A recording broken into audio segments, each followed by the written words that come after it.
уметникот на Илирија, нужно е да се појави заштитничката на Илирија и сиот човечки род, Света Богородица. На петата страница се среќава колективниот грб. На штитот се исцртани грбовите на земите кои, како што сметал хералдичарот, ги владеел Стефан Немањич. На царската плаштаница се двата врвни владетелски символа. Лавот, како символ на царската моќ, и двоглавиот орел како символ на владенијата и правичноста. Спротивно од лавот стои женски лик, персонификација на Илирија. На првото хералдичко поле, во фамилијата грбови, се наоѓа крунисан лав со една подигната нога. Сепак, вистинското мајсторство на уметникот се гледа во изведбата на засебниот македонски грб, што се наоѓа веднаш по колективниот на шестата страница.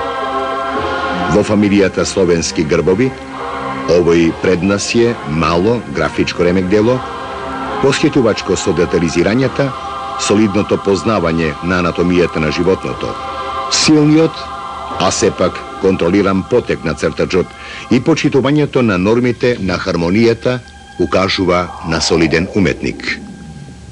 Уште еднаш, и пак со виден примат, со поставување на десниот хералдички агол, македонскиот грб се среќава во оловскиот грбовник на уште еден колективен грб.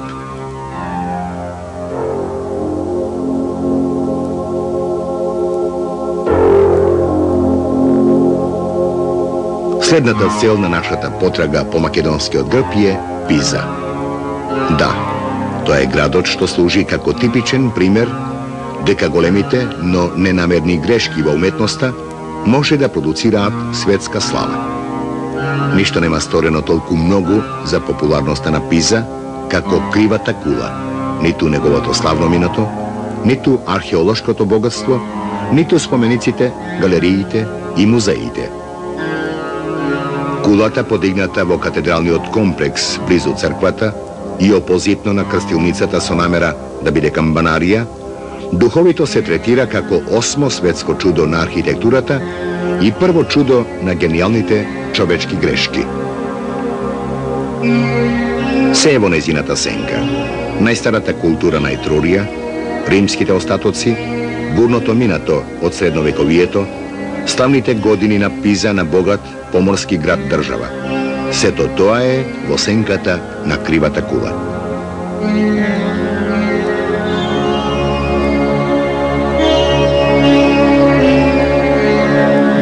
Истата судбина ја делат двете фамозни згради на пјаца Деи Кавалери, палатата Кавалери и црквата Свети Стефан.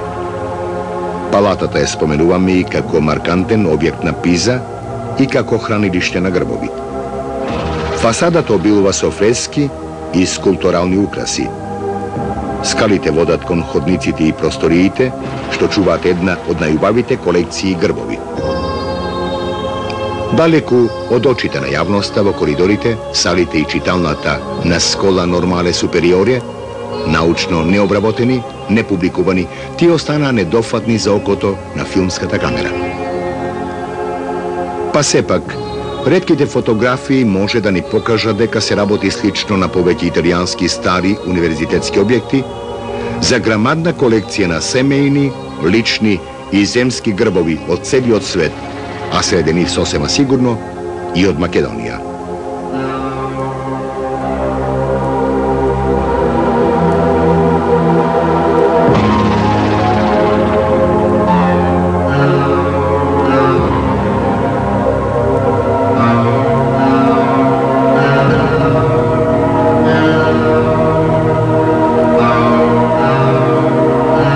Австрија е земја каде што се сечат главните европски патишта, а нејзината столнина Виена, сместена токму во срцето на Европа, била долго време слично на Париз, светски град на соништата.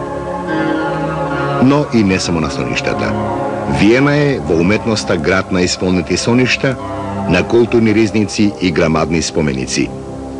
Виена е светски град од сите аспекти. Град на политиката, место на одржување на прочуениот Виенски конгрес во 1814 година, столнина на Хабсбурговците, средиште на дуалната монархија, Австро-Унгарија, град на музиката, уметноста и културата. Разнообразниот културен мозаик постапно го оформил царскиот имидж на Виена на спиритуален и визуелен план. Царскиот град бил воден со мислата дека само праведна управа може да донесе благосостојба и просперитет. Тука, во сложениот спред од културни паметници и империјални згради, во срцето на градот, се наоѓа Австриската национална библиотека, хранилиште не само на пишаниот збор, ами и на уметнички дела, портрети, фотодокументи и слично.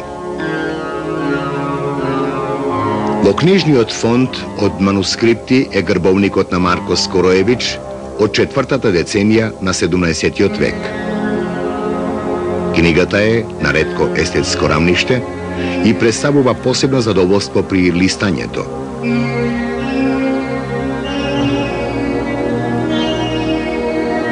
Култивираното писмо, високата калиграфија, педантно исцртаните грбови и широкиот колорит укажуваат на добар мајстор-уметник. Авторот, Марко Скороевич, на ликовниот дел и на текстописецот Андреја Омхучевич се угледале на некој илирски извор за да изработат книга достојна за подарок на највисока државна личност. Имено зборникот најверојатно бил наменет за подарок на синот на царот Фердинанд III и царицата Марија, на војводата Фердинанд Франц. Адмиралот Андреја Охмучевич и сликарот Марко Скороевич стојат зад книгата со интересна историја и богата содржина, која во крајна линија илустрира една австро-илирска идеја. Фамилијата Охмучевич била позната на Европа. Незините богатства се наоѓале во Дубровник, Неапол, Мадрид, Виена и во Прага. Биле меценатски настроени и самите публикувале книги и грбовници, во кои ја запознале европската јавност со нивните имоти во Македонија и на тој начин поимот Македонија станал константа во европскиот ум. Всушност, грбовите од книгата, секако и македонскиот, изразуваат една политичка идеја, а имено дека ослободувањето на Балканот не ќе стане со оживувањето на ниедно локално минато, ами со обнова на австријско-илирската идеја. Затоа и честото потенцирање на патронот на сета Илирија, Свети Ероним, затоа и колективниот грб, што го символизира единството на балканските народи. Веднаш по колективниот следи засебен, македонски, или како што појаснува текстот, грбот на кралството Македонија. И тука јасно се гледа колкав бил респектот на хералдичарот, кога со култивиран цртеж и со цврст потег на четката го извел кронисаниот лав.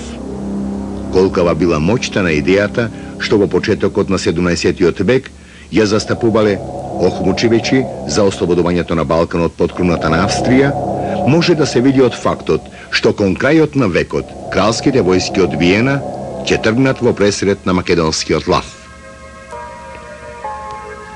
Во обратна насока, од Македонија кон Австриското царство ќе тргнат реки преселници. Меѓу нив ќе се најде дојранчанецот Христофор Жефарович, кој за себе вели дека имал постојано живеалиште во Виена. Внукот на Христофор, Даниел, откако се здобил со високо академско образование, станал родоначалник на угледната фамилија фон Жефарович. Нивната куќа до самото седиште на градот, катедралата Свети Стефан, е во непосредна близина на така наречената грчка црква на Флајшмарт.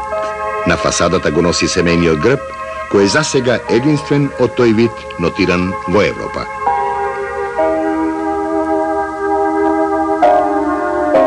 Во потрага по македонскиот лав заминавме на север од Виена, во градот на германската мечка во Берлин, во денови на уривањето на зидот. Сакајќи да регистрираме паметник на минатото, свидетели сме на згаснување на една епоха и почеток на инаква иднина.